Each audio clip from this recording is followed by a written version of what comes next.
Hello listeners, welcome to MHT Conversation. मेरा नाम राधिका है and today I bring to you a very special edition in something called stress of being a professional artist in showbiz. तो आज हमारे साथ हैं miss Aishwarya Radhakrishnan who वैसे तो I don't need to introduce, but just for the people who don't know, has been a part of multiple reality shows, be it So You Think You Can Dance, be it Jhalak Dikhlata, be it Nach Baliye, be it Super Dancer, and plus she also choreographs the Ambani Sangeet, and she has been a part of multiple award shows. So, सबसे पहले Aishwarya, thank you so much for coming to MHT and talking to us. Thank you for having me, Rajika and MHT. We are very, honored to have you. So, like just jumping directly to the topic, क्योंकि आजकल हमारी society में बहुत ज़्यादा ऐसे cases भी आ रहे हैं where artists especially are facing a lot of mental health issues. So I just wanted to start by knowing your journey. How was your journey like from coming on a reality show as a participant to now becoming a celebrity choreographer?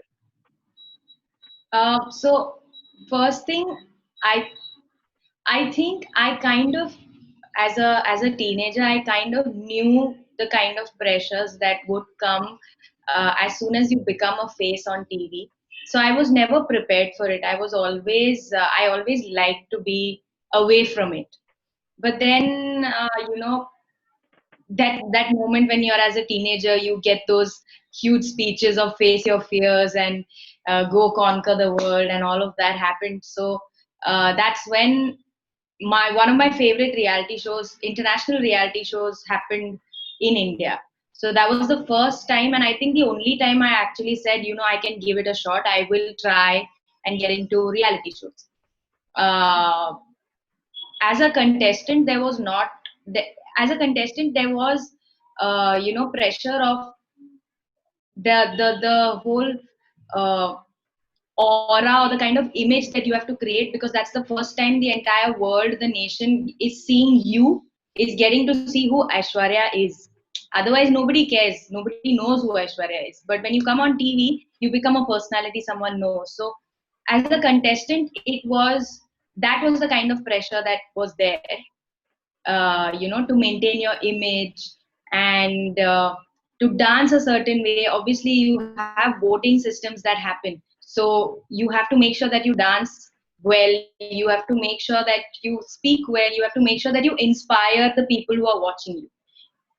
From there, when I went on to becoming a choreographer, first of all I wasn't ready, because when I think my first reality show was So You Think You Can Dance, and from there when I went on to Jhalak, I was not ready to be a choreographer because I was still figuring out what I wanted to do with my dancing. So Jhalak happened exactly 3 days after I got eliminated from So You Think. So there was no, although I was crying because I didn't know what else to do, but I didn't know this is what is going to come. And I became a choreographer to another choreographer, as in my celebrity artist was a choreographer himself. So Jhalak, on the whole, although was a beautiful experience, like I got to learn a lot, and Salman being such a brilliant choreographer himself, he gave me my space also, he let me do everything. But it was there in the back of my head, but every time I would meet another fellow choreographer on the show, he would come and say, यार तेरा तो बहुत pressure में होगी ना, मतलब तू पहली बार कोरियोग्राफ कर रही है और वो भी एक कोरियोग्राफर को कोरियोग्राफ कर रही है जो खुद इतना बड़ा कोरियोग्राफर है, तेरे ऊपर तो ज्यादा प्रेशर होगा, सलमान के ऊपर इतना प्रेशर नहीं होगा ये. So I didn't want to think of all this, but people kept coming and telling me this, so it was getting fed in my head ki, oh yeah, I am under that pressure. For me, I entered Jhalak thinking, it's going to be a learning experience, and I'm so lucky that I have a choreographer as my artist, so I will get to learn. I don't need to die working and figuring out how to do things. So I'm lucky. But when I entered Jhalak, I saw people perceiving my outlook towards Jhalak in a different way. They're like, तू तो अंदर आई होगी बहुत pressure के साथ, और जो pressure था नहीं मेरे ऊपर वो बिल्डअप होने लगा.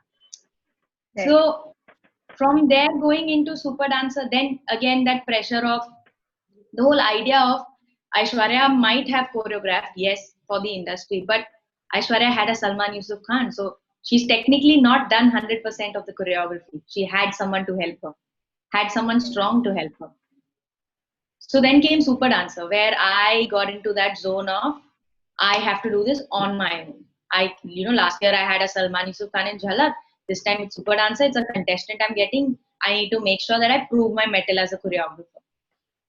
That was a beautiful journey. That was a very nice journey. There was, thankfully, God's grace, there was no pressure as such. Yes, the whole, again, my first reality show of that series, Super Dancer as a franchise, that was my first season with Super Dancer. So yeah, it's not pressure, but it's that motivation of, yes, you're, the first time on the show, so let's kill it. And again, by God's grace, I was the only female choreographer, top 9 to top 5. I was the only female choreographer on that show. So that was a great journey. And then from there, Super Dancer 3 going into Nach. Again, Nach Baliye is completely different format. You have to deal with artists again. You have to deal with actors, and you have to teach them how to dance and perform. Like they're used to just acting. Dancing on stage is a different ball game altogether. So yeah, Nach was a very different, what do you call it, phase of my life, almost you can say. And yeah, so the journey overall, I think, has been with a lot of ups and downs. But I will not say that, if you've entered the showbiz, you signed up for a lot of pressure and a lot of criticisms and a lot of discouraging people, like dealing with a lot of discouraging people. But that's what you signed up for, and you have to be open to the idea that, yeah, I have prepared myself for this, so let's do this. And what about mental health? Like just listening to it is making me feel that there might have been too many factors that have been playing on your mental health. True, along with all of this happening. So how did this transition from being, a contestant to a choreographer to artist to normal contestants, how did all of this affect your mental health as an individual? Okay, so when, like I mentioned, as a contestant, I had to focus only on performing. I had to focus only on making sure that what I've been given, what I've been taught, I perform it well, and I do well in that. Now, that is personally for me, that I feel is my forte. So, and I like performing, like I like executing other people's work. And, it feels nice when somebody comes and says, whatever I choreographed on you, it looks so good, you did it so well on stage. But when you become a choreographer, especially a performing choreographer, where you have to put your brain at the same time you have to perform, for me personally, that became a point of major, like it started affecting me mentally a lot, because I feel like I always, like, I entered the business with the mindset of I want to be a performer, I want to be on screen. But then when I took up the choreography aspect of it, I realized there was so much that happened, because before we go on stage, there's a lot of back end things that happen. We have to make sure that the props are on time. There are so many times when props just get destroyed, or they get damaged for whatever reason, or for some technical issues, props don't work. Carrying that baggage and then going to perform with a smile, it happens. Yes, a lot of us do it. We've been, what do you call it? We've trained ourselves to do it, but that doesn't mean that, in our head, there's nothing going on. It's like how you say a smiling face always has something. You never know that a smiling face is just a smiling face. There's so much going on behind it. Right. So we call it, yes, it's called the sportsman spirit, that we go and perform with a smile. But then there are times when we are not happy with our performances, not because we didn't do well, but because our mind was not free enough to enjoy that performance. We were constantly thinking, oh no, the prop, oh, okay, we don't have this prop, I have to go this way. There are so many times when things happen last minute. And someone like me, I panic when last minute changes happen. I panic when, things go out of routine. Right. So not for myself, I know I can pull it off, but if I'm performing with someone else, like with Salman, again, Salman Yusuf Khan is a choreographer himself, so both of us, we had a lot of last minute changes happening. Actually, honestly, there were no last minute changes happening, sorry, because both of us are choreographers and performers. So most of the acts we did, they would get approved. There were no issues. But when I, like on a Super Dancer and on a Nach Baliye, when I was performing with a child or choreographing artists, they necessarily will not perform like how you want them to perform or how you visualized it, right? Right. A lot of people have stage fright. You don't know how they will react on stage or before that. There are times when just before the shoot date, acts get changed, and we have just 12 hours to change an act. And ideally, we should take at least, we should be, as in, it takes at least a day because you have to package an act. When we do reality shows, it's not just about taking a song and dancing. There is a packaging that happens with it. You have Right. the props, you have the setup, you have the glitz and glam that comes with it. So that's why it's called showbiz. That's why it's not just a studio performance, right? So we need time. Even the technical team needs time to prepare those props and all those things. So that comes with a lot of pressure. Although I take it, my pressure is not I won't be able to pull it off. My pressure is, oh no, what if my kid can't remember? What if my artists forget? What if it can't happen? And that is where a lot of clashes happen between us as choreographers and the producers and channel, because they are obviously thinking of how to make the show look good and how to make the artist or the kid look good. But for us, we know the back end. We know how much time the artist or the kid takes to learn a particular choreography, or what their strength is, what their weakness is. Right. So, but then at the end of the day, it's our job. We've signed up as choreographers. We have to do that. So Right. that comes, over the period of time. I think over a period of time, not Jhalak. Jhalak again, I was almost like half choreographer, half contestant. But Super Dancer 2 was a beautiful journey. Super Dancer 2, I think towards the end of Super Dancer 2 onwards, is where a lot of anxiety started stepping into my system. I didn't know what anxiety was, but a lot of that started creeping in. Uh, I was someone who loved performing, like who still loves performing, but the idea of choreographing and performing together still scares me to date. It is still a very scary phenomenon for me, especially if I don't have a strong team. By God's grace, again, I have a beautiful team with me who constantly manages my panic attacks and my stress levels. Everything is managed. But in case one of them decides to, they have some other work and they don't come that day, my panic levels go to, like, they hit the roof. And that is when I face maximum problems, because then I start taking that out on my work. uh, you know Absurd thoughts of, maybe I don't want to do this, maybe this is not what I'm supposed to do. And it's bad for showbiz having such thoughts, especially when you're in the middle of the act. It's a very bad thing to have, but it's not in my control. There is, Right. and this, and speaking of personal experience, there are a lot of choreographers who are brilliant performers and brilliant choreographers.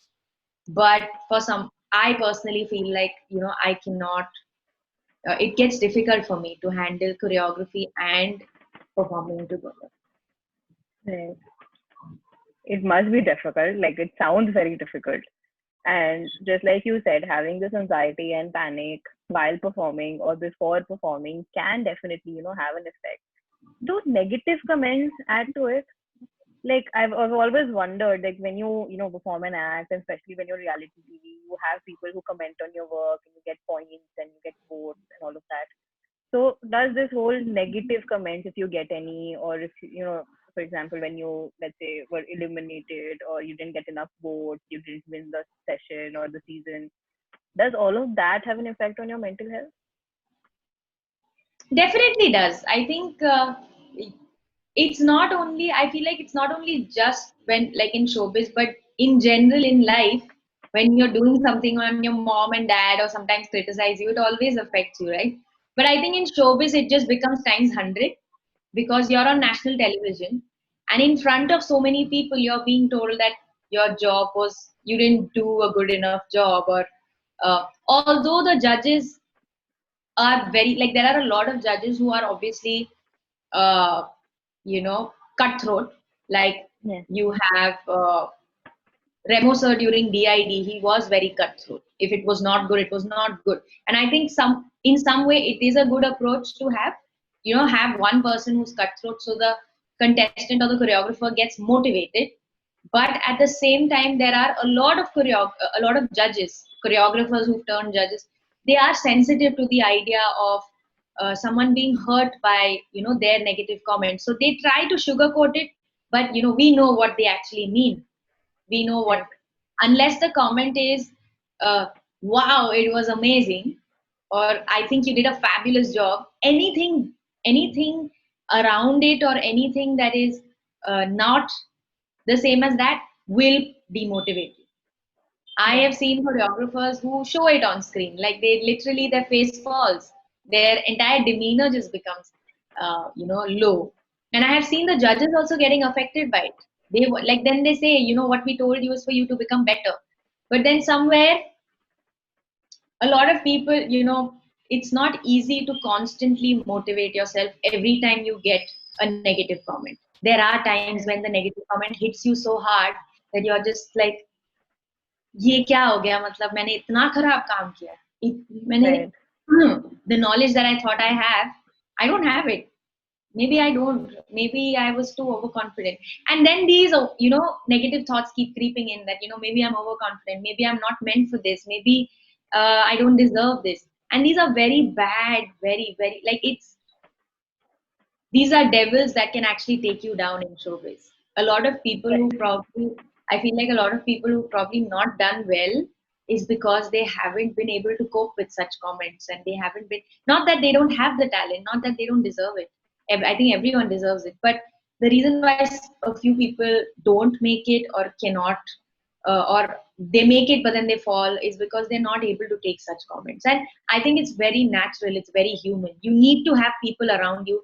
That's why, as a choreographer especially, you just don't need to have a team that does your work and leaves. You need to Right. have a team that is with you during the shoot day, in case such comments get shot at you. Immediately they come to you and they hug you, and they are the ones who are constantly lifting you up, saying, next time अपन अच्छा करेंगे, हम ये करेंगे, हम वो करेंगे. It's very important Right. to have a team like that. So Right.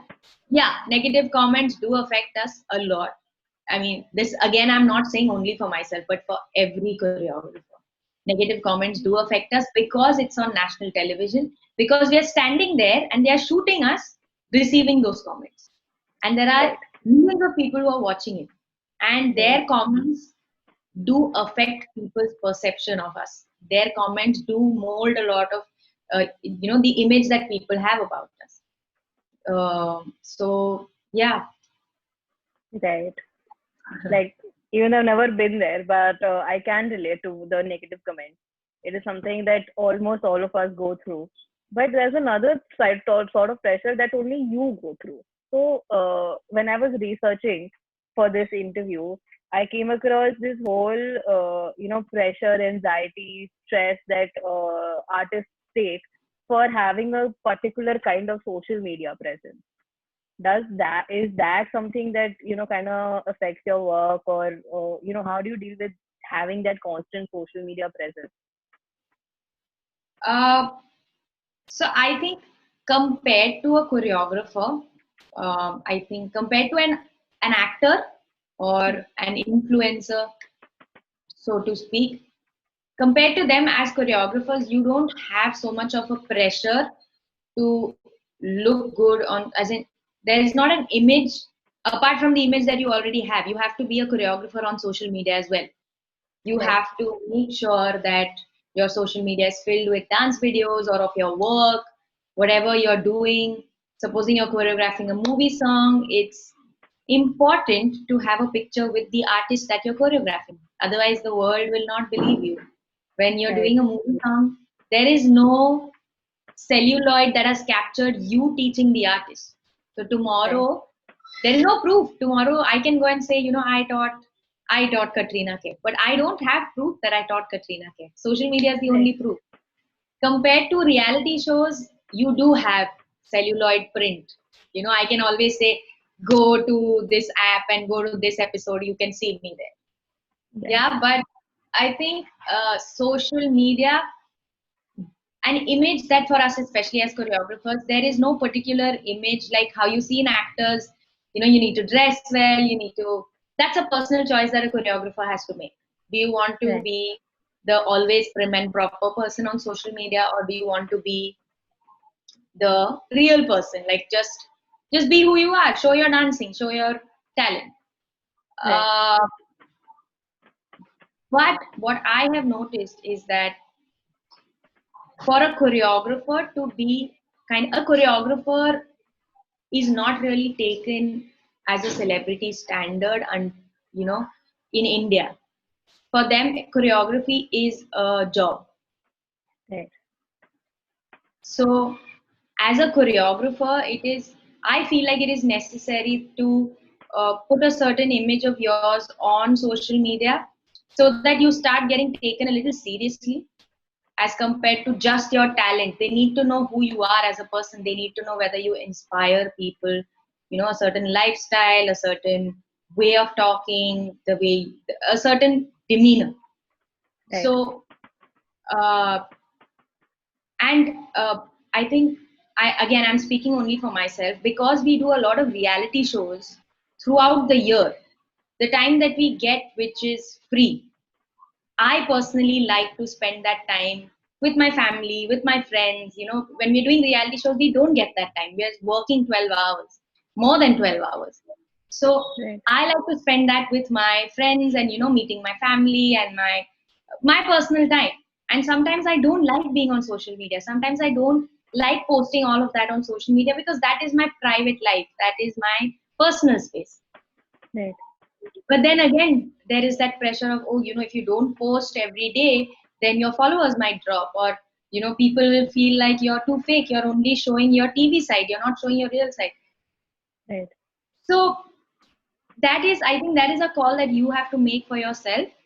That is a call that I have personally made for myself, that I don't want to put out my private. Even if I do put out my, you know, personal time, the pictures that involve me in my personal space, or anything to do with my friends and family, I choose very, very carefully. I choose, because the world doesn't need to know everything I Right. do or everything I am in real life.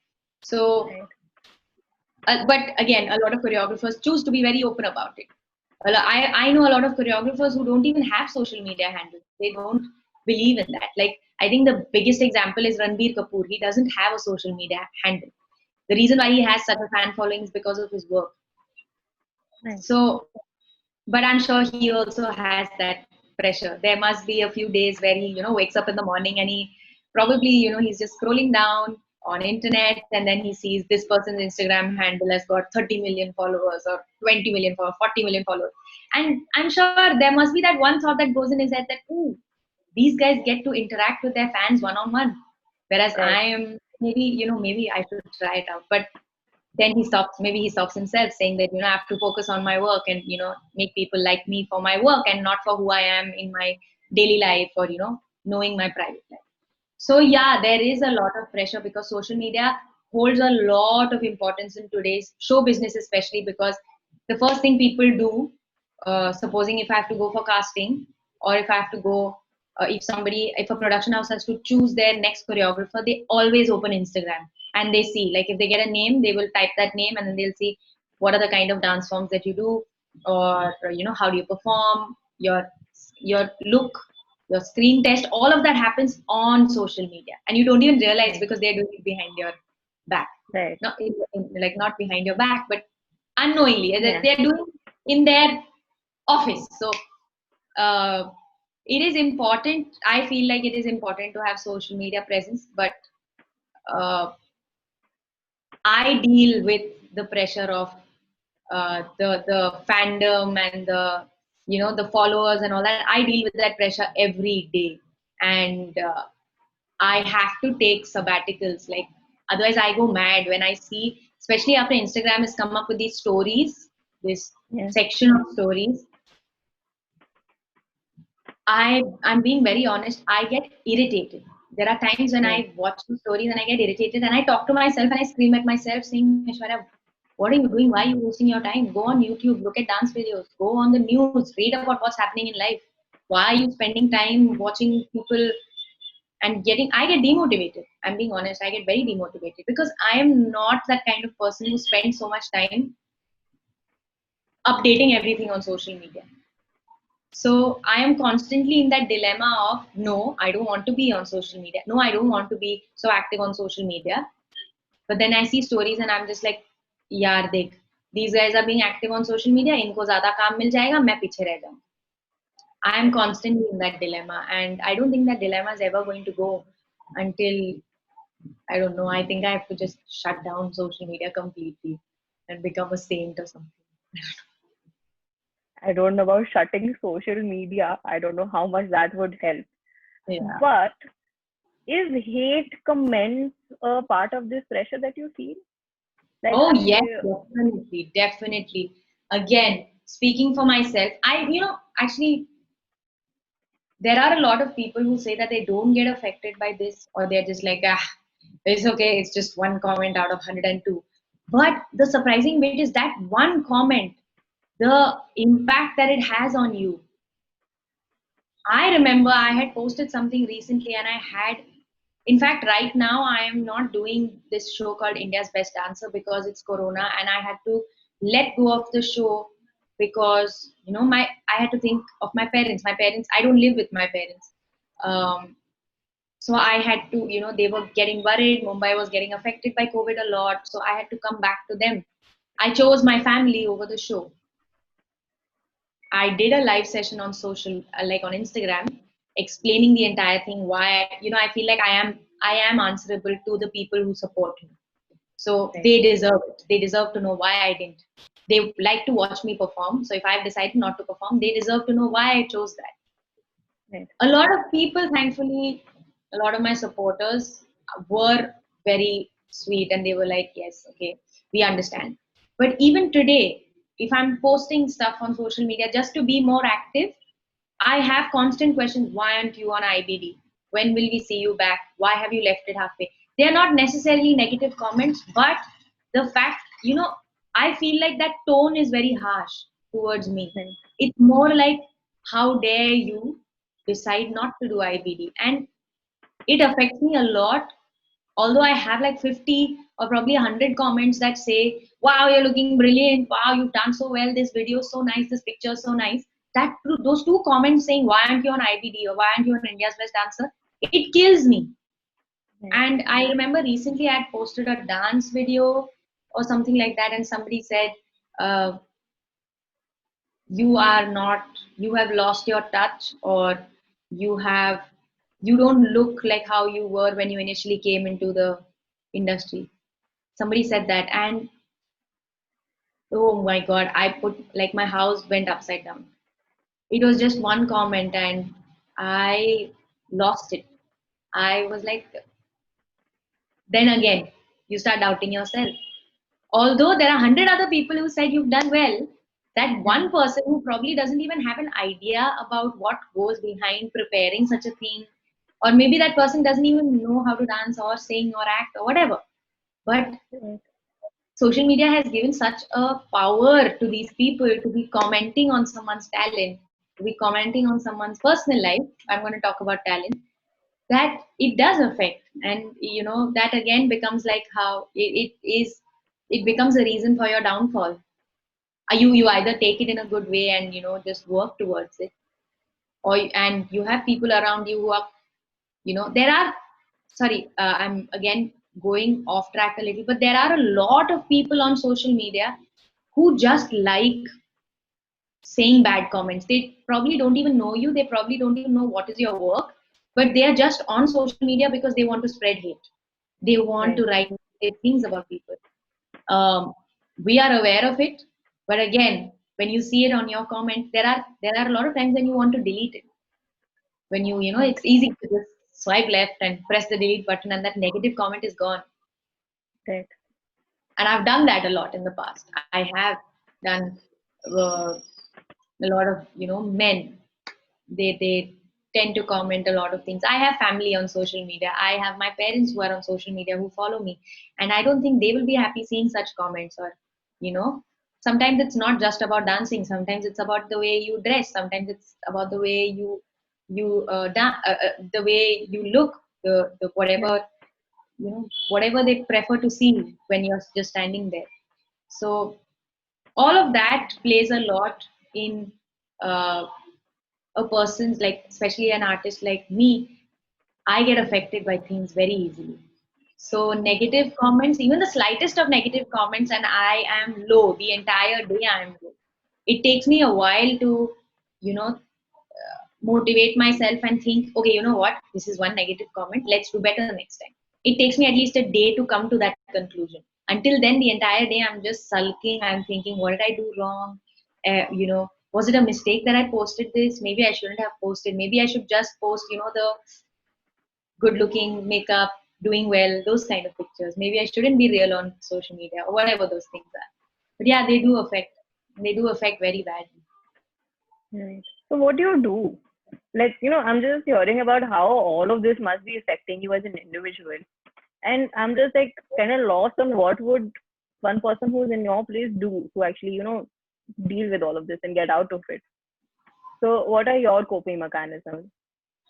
So I think first, to deal with, if you are someone, first you have to recognize it yourself. I feel like it's very important to recognize that if such things are affecting you a lot, you should take it seriously. Not take it as, "Ah, theek hai na, theek ho jayega. It's okay. There's nothing wrong with me. It's normal." Yeah. Yes, it is normal to feel bad. But then when you feel like it's affecting you, your personal life, the way you think about yourself, I think it's important to, one, have people around you who kind of tell you that, you know what, I'm here to help you if there is something that is affecting you. If you don't have those kind of people, I feel like you should reach out for professional help. You should reach out to people who are professionally trained to help people who are going through such low time. And I'm glad that I recently did approach someone. I have a very good friend who is a psychologist herself, and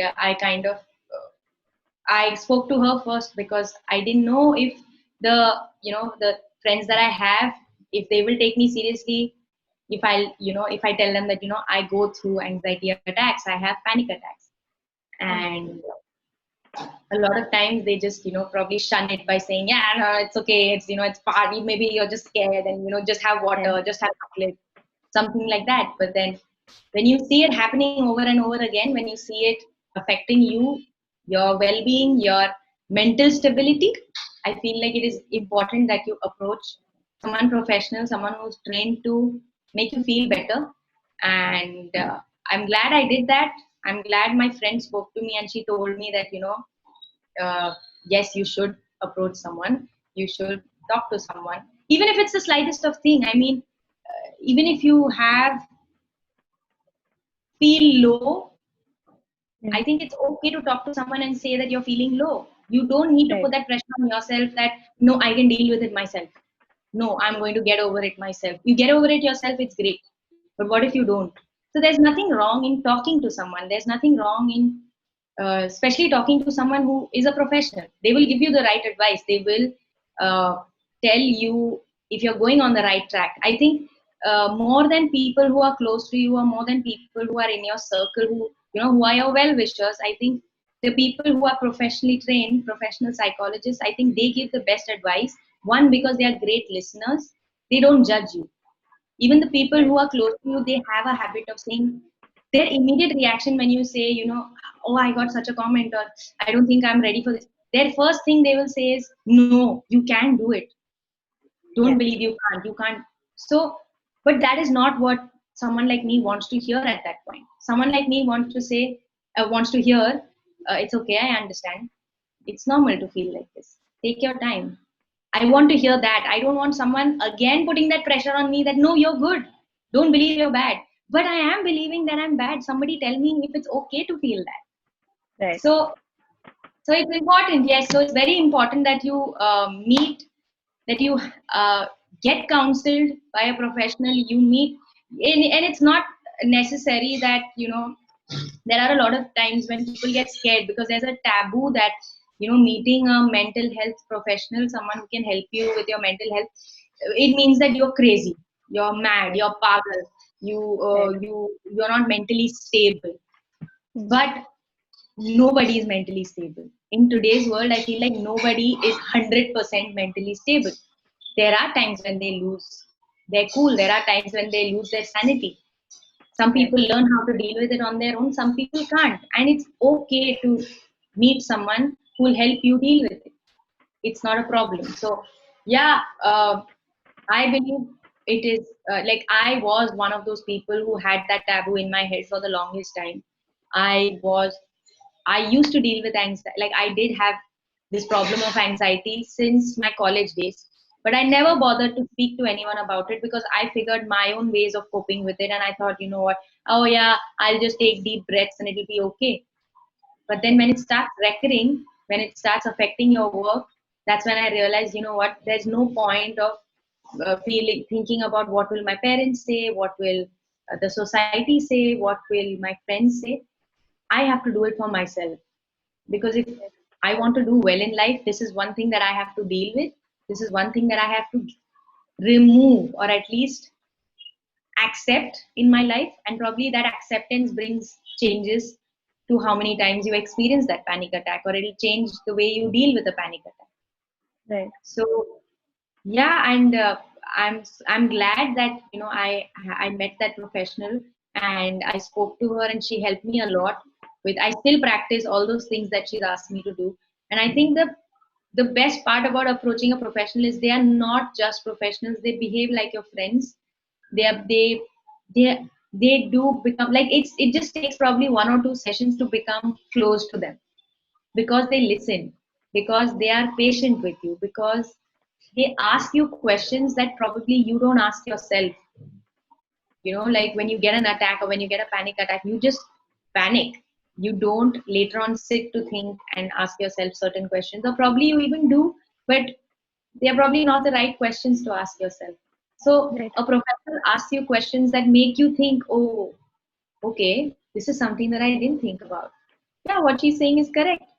Those kind of things. And so I'm glad that I met that professional. I'm glad that I spoke to someone.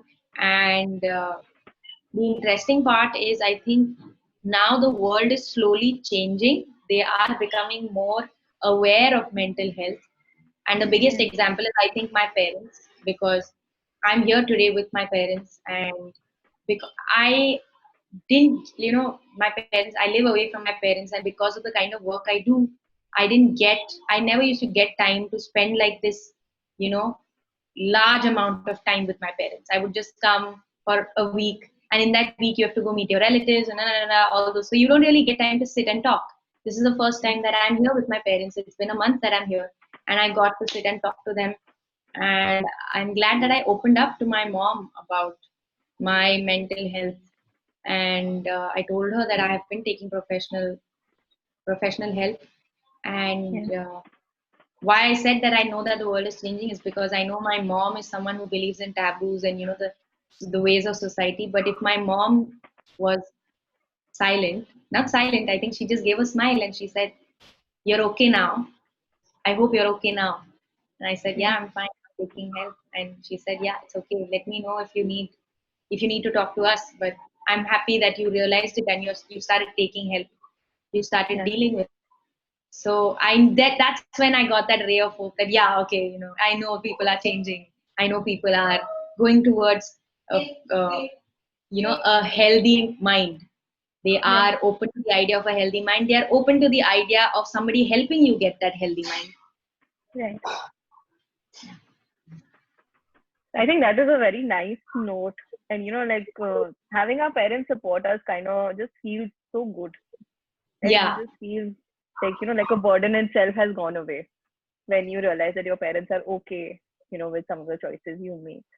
So I think yeah, with that, Ashwarya, I think we have covered a lot, and like I kind of just have understood what you are going through, and you as a performing artist, you as a choreographer. So at the end of this conversation, would you like to give an advice to our listeners or fellow choreographers or anybody who's watching this? What advice would you give them? yeah. Fellow choreographers, I think I would like to tell them that it's like I said before, it is very important to recognize if you are having any sort of breakdown, if you're having any sort of, especially I think professionals, irrespective, corporate field, showbiz, uh, if you're an artist, painter, any of those, and if there is any point in time where you are doubting yourself or where you feel like that doubt is just overtaking your talent or your work or your career, it is very important that you approach someone and you take professional help. There is no taboo, there is no stigma that is attached to it anymore. You have a lot of, I mean, if you were waiting for someone to come out in the open, someone big to come out in the open and say, you know what, I've taken help, then I think you have a lot of people like Deepika Padukone and a lot of actors and actresses who come out and said, I have taken professional help. So it's no longer, you don't need to worry. You're not the first person who's going to break the stigma or, you know, face the negatives of it. You can go for it. There is no problem. And approaching a psychologist, approaching someone who's professionally trained to help you with your mental health, they are also trained to keep whatever you say confidential. So if you're scared about someone getting to know what you're doing, you don't need to worry because they are excellent secret keepers and they will not tell anyone whatever you said. In fact, they won't even, nobody will even know that you approached someone. They are that good at sealing everything because it's a one-on-one thing. So professionals, if you want help, if you want to approach someone, go for it. There is, if you don't want anyone to know, nobody will know. If you want the world to know, the world will know and nobody will judge. For fellow, my the people who support me, the people who watch us on reality shows, uh, if you are someone who is thinking of getting into the showbiz, understand what comes with it. Understand that it is not a cakewalk. It is not just about you singing and leaving or dancing and leaving and acting and leaving. It is, you are a personality that's coming on screen. So there is a lot of pressure that comes on you to be a certain way, to act a certain way. And I think it is very important that you do that because you are inspiring a lot of people. So you have to make sure that what you do inspires them and not, it doesn't inspire them to do the negative things, it inspires them to do all the positive things. You have to be a change bringer. So when you're doing that, when you're on that path, there will be a lot of stones thrown at you. There will be a lot of people who are trying to pull you behind, saying the society is the way it is, you don't need to change it. There you will have doubts, you know, why am I taking the pain? Let's just go with the flow. Why do I have to break the flow? Why do I have to do this? So in all this, it is very important that you understand where you are mentally, where you understand if you are strong enough to take it, and it's okay if you fall weak. It is okay if you have weak moments. That is where there are people to pull you back up, and you go to the right person to pull you back up. Don't go to anyone just because you feel like, acha, he's a nice person, he'll pull me back up. No. And I think the harshest truth is, like how they say in Hindi, koi kisi ka saga nahi. So, especially in showbiz, it's very difficult to find people who want you to do well. And first, and I think after I've taken the professional help, I feel like she's the only one who wants me to do well, who is happy to see me doing well. You know, they are professionals. They have a certain humanity in them. They have that sympathy. They have the empathy. They have all those words and all those emotions that you are looking for, especially when you're someone in showbiz. You look for sympathy. You look for empathy. You look for someone to just sit you down and say, yes, I understand.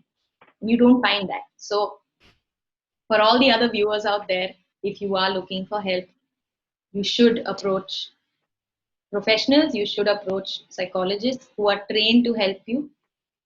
And very importantly, recognize that there is something that is affecting you mentally.